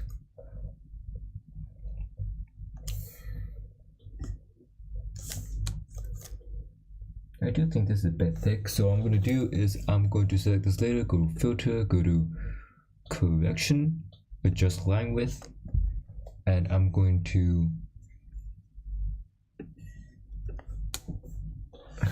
set this line width to narrow, and maybe 3. So 3 looks good. So anytime you think your line art is too thick or too thin, you can always use this feature. All right. So I'm going to continue rendering this by adding more midtones. Go a little up here, maybe. And I'm not focusing on getting it perfect. I just want it to be as close as possible.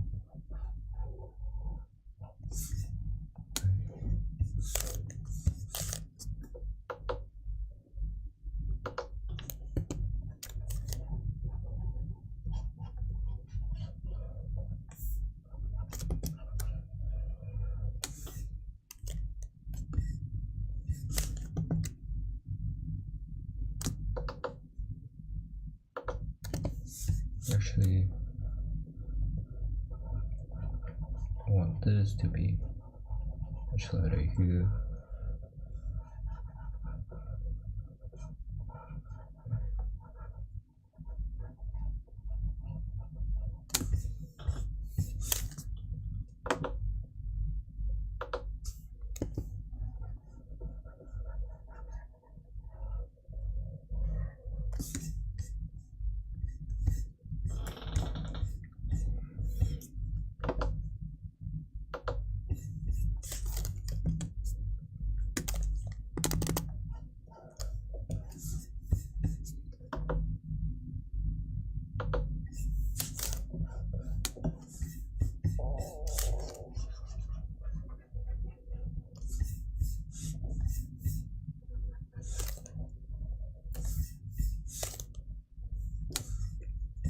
Some reflected light here.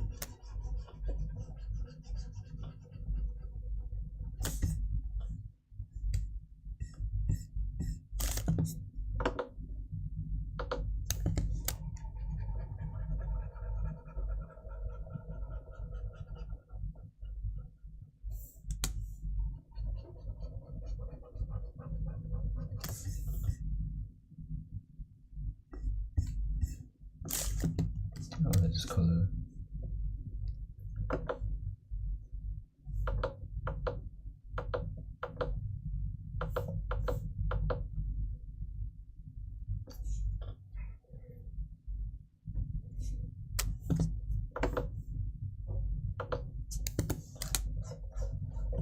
I like this brown color. Let's make this a bit saturated.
color's too red.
I'm gonna start adding the pulp.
And I want to add darker values in this color.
this one, I want it to be more red, more saturated.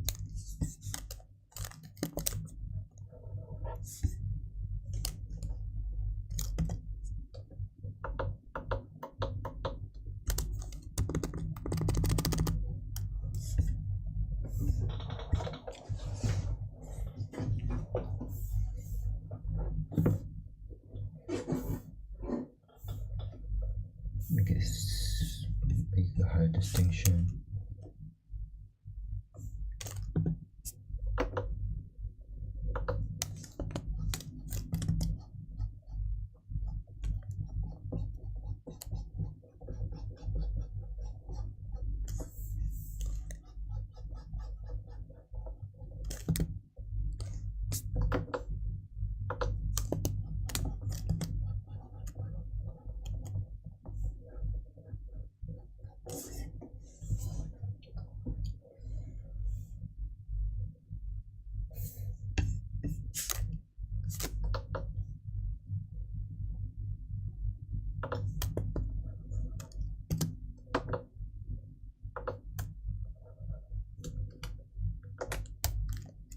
Orange.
the base layer by accident.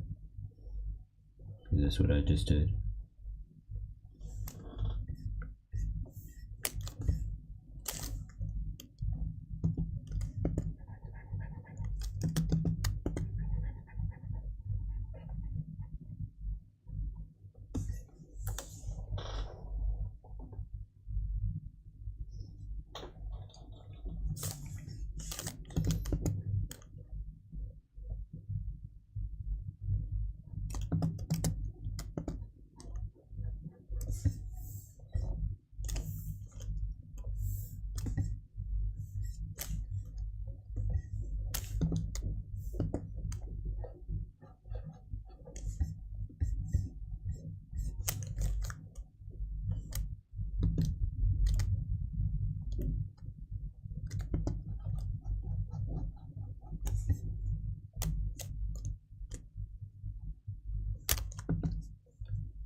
Okay, I think I'm not too happy with this, I'm being honest.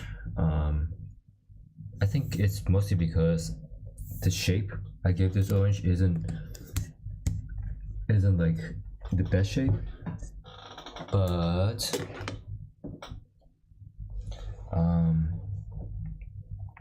I think I was able to grasp a little bit more of just like how to properly choose your colors based on your hue. So in some areas I chose to so I'm going to do a quick rundown of what I did. So for the middle I chose to use more saturated vibrant colors, and these values were higher in color. Let me see, but yep. And then for this bottom part, I did a bit of a lower value, especially near the rim. And then to add some of that reflected light on this rim and this part, I allowed it to be much higher, and occasionally there was a few dips for shadows. And for the top, it was mostly in light, so I just had it in very high value pretty much the whole time. The one thing I think I could improve on was giving more details to the pokes, and just the giving it a better shape.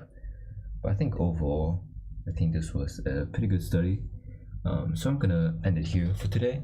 And thank you guys for watching. Goodbye.